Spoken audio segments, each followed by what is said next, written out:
क्योंकि जब कभी भी हम लोग किसी डेटा को रखते थे सामने, सरकार उस डेटा को हटा लेती थी। डेटा लूट के साथ डेटा छिपाने वाली भी सरकार है। माना जाए तो सरकार उस विषय से भाग गई थी। जो आर्थिक और सामाजिक रूप से पीछे हैं उनके लिए विशेष अवसर होना चाहिए। उस दिशा में समाजवादी पार्टी काम करेगी। तुम ही सब पूछ।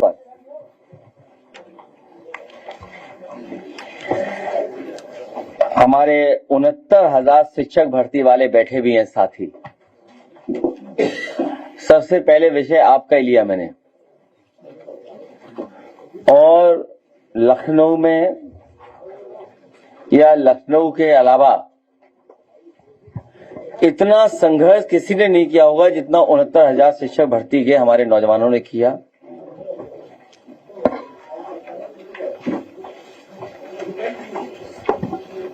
कोई ऐसा स्थान इन्होंने नहीं छोड़ा जहां पर इन्हें न्याय न मिल जाए, और मजबूरी में भी भारतीय जनता पार्टी के मंत्री या उससे जुड़े हुए लोग जो दल हैं उनसे भी इन्होंने अपनी बात रखने की कोशिश की है समय समय पर। जो इनके साथ हुआ है एक केवल एग्जाम्पलरी है। उनहत्तर 69,000 शिक्षक भर्ती 2019, संवैधानिक आरक्षण मिलना चाहिए 27%, मिला है 3.86%, जो लूट हुई है वो है 23.14%। अगर बीजेपी को ये लगे कि मैं गलत आंकड़ा दे रहा हूं तो आज ही कुछ ब्लैक बोर्ड पे उन्होंने लिखा है। बीजेपी को लगे कि कोई आंकड़ा गलत दिया है तो आंकड़ा ठीक कर दें।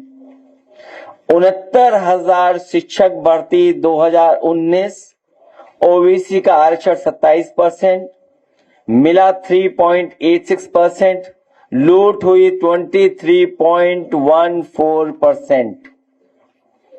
वहीं एससी को आरक्षण, जो संवैधानिक आरक्षण मिलना चाहिए वो है 21%, उनको आबादी के हिसाब से मिला है।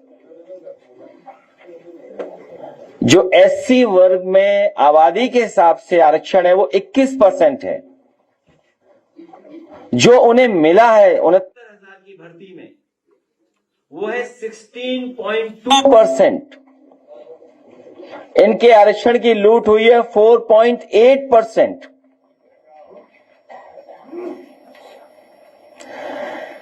राष्ट्रीय पिछड़ा वर्ग आयोग की रिपोर्ट में पीडीएफ वर्ग के सीटों के घोटाले को उन्होंने स्वीकार किया, माना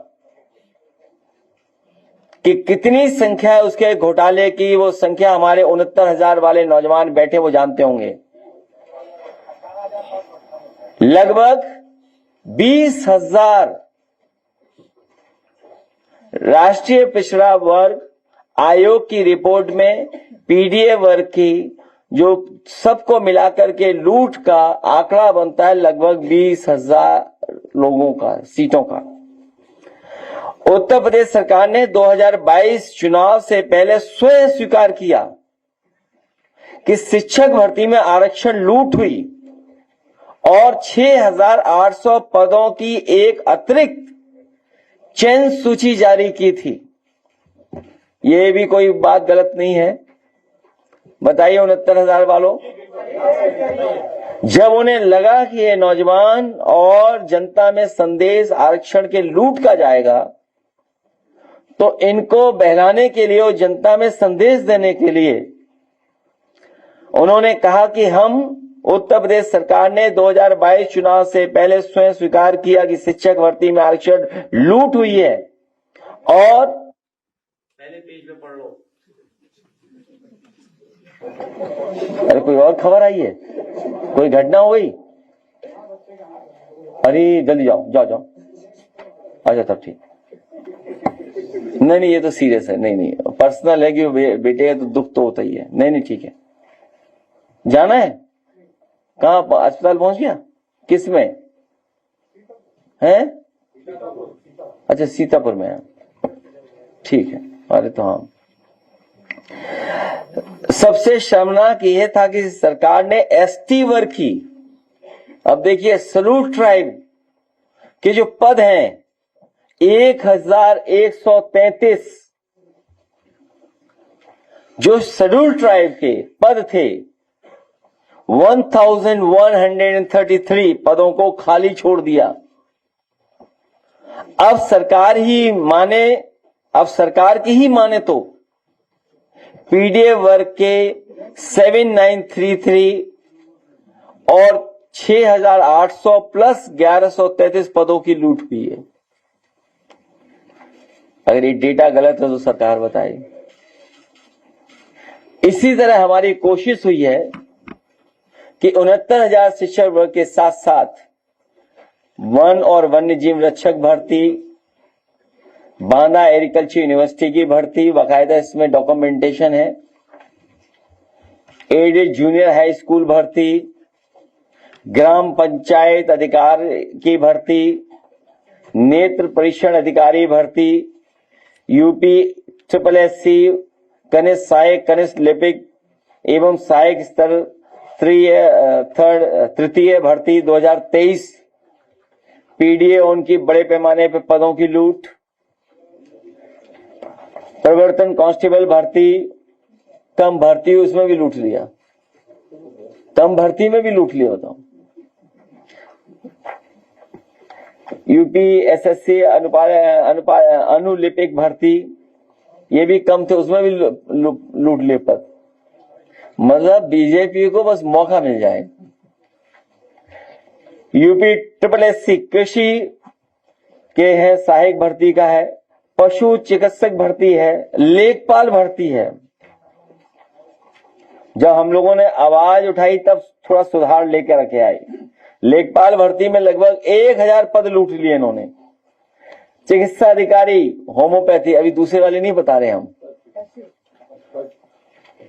चिकित्सा अधिकारी दूसरे वाले हम अभी नहीं बता रहे आपको, क्योंकि NFS उसमें चल रहा है। कोई यूनिवर्सिटी उठा लीजिए, अगर उनका व्यक्ति नहीं हो पा रहा है तो NFS, हमारे सांसद अंबेडकर नगर लालजी वर्मा जी तो कई संस्थाओं के बारे में ये जानते होंगे, व्यक्तिगत उन्होंने देखा है। यूपी SSSC अमीन नीलामकर्ता भर्ती, मतलब कितनी हम बताएं, सहायक कोषागार लेखागार भर्ती, और बाकायदा ग्राफ है, आप पीछे ग्राफ भी देख सकते हो। यूपी SSSC अधिशासी अधिकारी भर्ती, सहायक चकबंदी अधिकारी, यूपी SSSC कृषि प्रावधिक सहायक भर्ती, इसमें भी 600 पदों की लूट कर ली इन्होंने।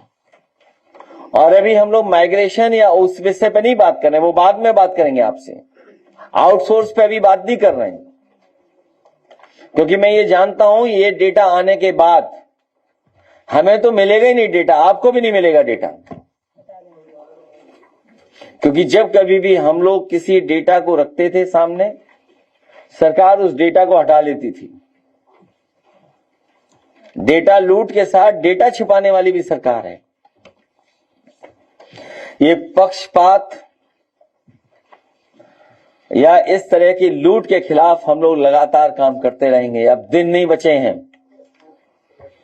आने वाले समय में पीडीए की सरकार और सामाजिक न्याय के राज की स्थापना करने का काम और संकल्प हम लोग लेते हैं। बहुत बहुत धन्यवाद।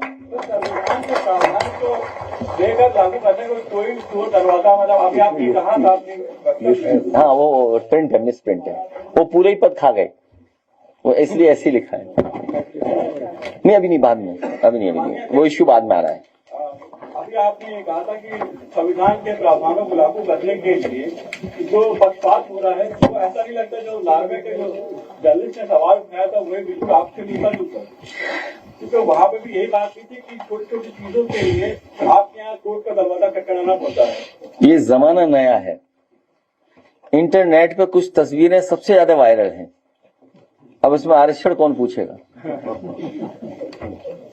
ये तो बात आप भी समझ रहे हो। आप बताइए, हर चीज इवेंट है, इसलिए विषय से इधर उधर मत जाइए, दूसरा सवाल पूछिए। विषय से इधर उधर मत जाइए। सर, दूसरा सवाल करते हैं, संविधान के 340 और 341 की आप लोगों ने अभी बात की थी, लेकिन 341A जिसमें धर्म आधारित आरक्षण है, उसकी आप लोगों ने बात नहीं की। क्या उस पर कभी कोई फोकस यूपी में भी आप लोगों ने? हालांकि उस विषय पे बहुत चर्चाएं हुई हैं, बहुत सारे सुप्रीम कोर्ट, हाई कोर्ट में समय समय पे चीजें गई हैं।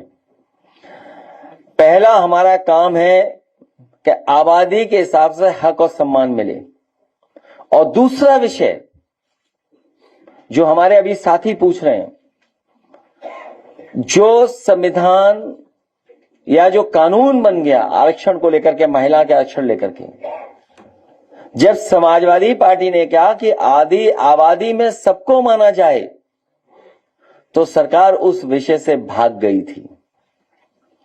जो आर्थिक और सामाजिक रूप से पीछे हैं, उनके लिए विशेष अवसर होना चाहिए। उस दिशा में समाजवादी पार्टी काम करेगी। ईडब्ल्यूएस के नाम से जो आरक्षण तुम ये सब पूछ लोगे क्या? उन्होंने, मैं ठीक कह रहे हैं आप कि अभी अभी जब हम और आप लोग प्रेस में बैठे हैं, नई सरकार भारतीय जनता पार्टी की जो बनी है, उसने ओबीसी का आरक्षण 27% से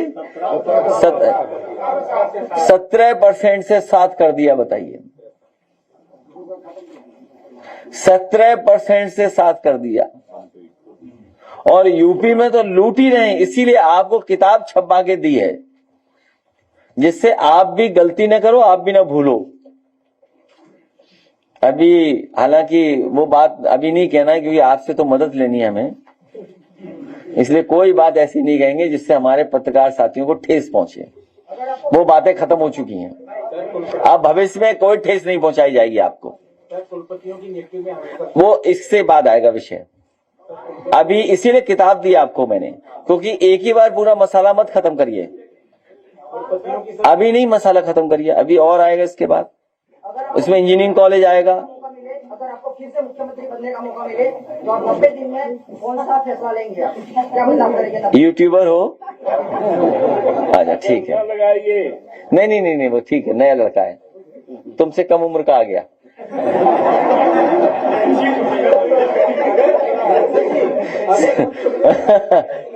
एक मिनट, ये साथी ने सही पूछा। एक मिनट, अरे रुक जाओ अभी। मेरे क्या नाम बेटा? कपिल ने जो सवाल पूछा है, ये नया जर्नलिस्ट है, और मुझे उम्मीद है कि ये बात हमारी पूरी पढ़ के बताएगा। ये किताब इसको मिल गई कि नहीं मिल गई है? किताब मिल गई? हाँ।